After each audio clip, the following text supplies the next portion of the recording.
ইসলামের দ্বিতীয় খলিফা হযরত উমর রাদিয়াল্লাহু তাআলা আনহু ছিলেন একজন আদর্শ শাসক। তার শাসনের অন্যতম বৈশিষ্ট্য ছিল রাত্রিকালীন টহল। তিনি রাতের অন্ধকারে সাধারণ মানুষের বেশে মদিনার অলিতে গলিতে ঘুরে বেড়াতেন, যাতে প্রজাদের সুখ দুঃখের খবর নিজের চোখে দেখতে পারেন। এক গভীর রাতে খলিফা উমর তার খাদেম আসলামকে সাথে নিয়ে মদিনার উপকণ্ঠে হাঁটছিলেন। সারাদিনের কাজের পর পুরো শহর যেন নিস্তব্ধতায় মগ্ন। হাঁটতে হাঁটতে ক্লান্ত হয়ে তিনি একটি জীর্ণ কুঠিরের দেয়াল ঘেঁষে বিশ্রাম নিতে বসলেন। হঠাৎ ভেতর থেকে মা ও মেয়ের কথোপকথন কানে এলো। মা তার মেয়েকে বলছিলেন, মা, রাত শেষ হয়ে আসছে, ঝটপট উঠে পড়ো এবং দুধের সাথে কিছুটা পানি মিশিয়ে দাও। বাজারে বিক্রি করলে আজ আমরা একটু বেশি লাভ করতে পারবো। মেয়েটি তার মার এই প্রস্তাবে অবাক হয়ে উত্তর দিল, মা, আপনি কি শুনেননি খলিফা উমর রাদিয়াল্লাহু দুধে পানি মিশাতে নিষেধ করেছেন? মা অবজ্ঞা সুরে বললেন, আরে রাখো তোমার খলিফার আদেশ।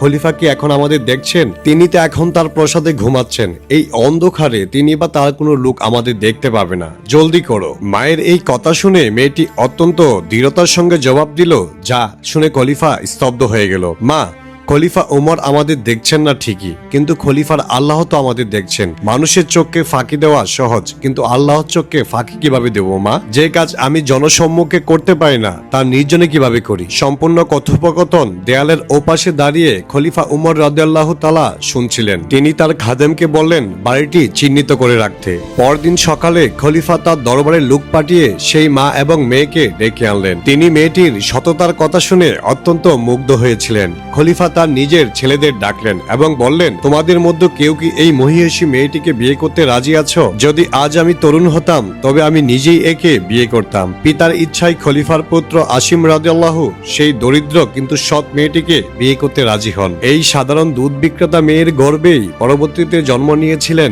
এক কন্যা সন্তান, যার বংশধর হিসাবে পৃথিবীতে এসেছিলেন ইসলামের ইতিহাসে পঞ্চম খলিফা হিসাবে পরিচিত বিখ্যাত ন্যায় বিচারক হযরত উমর ইবনে আব্দুস আজিজ রাদিয়াল্লাহু। এই ঘটনা থেকে আমরা শিখতে পারলাম, সততা মানুষকে কেবল আখিরাতেই নয়, দুনিয়াতেও সম্মানিত করে। একজন অতি সাধারণ দরিদ্র মেয়ে তার সততার কারণে খলিফার পরিবারের সদস্য হওয়ার মর্যাদা পেয়েছিলেন। এই ঘটনাটি আপনাদের কাছে কেমন লেগেছে তা অবশ্যই কমেন্ট করে জানাবেন এবং চ্যানেলটি সাবস্ক্রাইব করে দিবেন। কথা হবে আপনাদের সঙ্গে নতুন কোনো ভিডিওতে। সেই পর্যন্ত ভালো থাকুন, সুস্থ থাকুন। আল্লাহ হাফেজ।